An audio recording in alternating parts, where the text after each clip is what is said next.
His last couple of performances, Marlon Vera, I mean, he was all over him. It was a beautiful striking performance, and this is really the nuts and bolts of Aldo's style.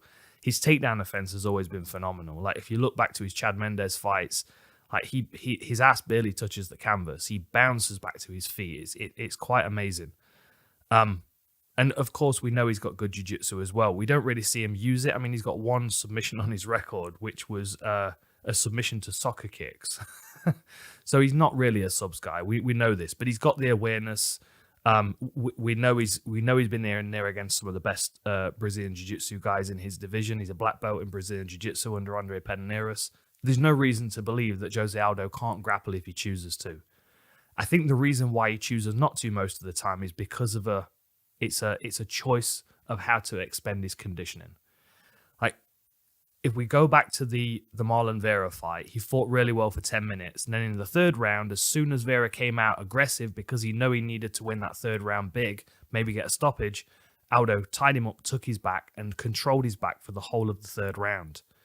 If that was a 5-round fight, that may have been a different decision from Aldo, because grappling always seems to drain him a lot more. Like the smarter fighters that have really been able to push him are the ones that have been able to grapple with him, force him to wrestle. I don't know if that's necessarily an option for Rob Font, but I think even if he's not successful in grappling, I think it's worth pushing him to try. Like Aldo can be very standoffish if he feels like his gas tank is starting to run low, and he's got a great poker face. He won't show you, but like when he was defending the belts at featherweight, sometimes he would take a round off.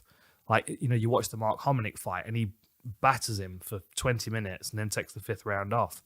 There were a couple of fights, not coming to mind now, but he would take the middle round off. Like against Chad Mendes the second time around, he took the middle round off, or the 4th round. He's very experienced at managing his energy systems over 25 minutes. Now, this is a 25-minute fight. He's not won a 25-minute fight since Frankie Edgar back in 2016.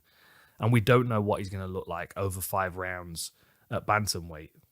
A winning version of him. A losing version of him we've seen against Peter Yan, and that was not a pretty sight.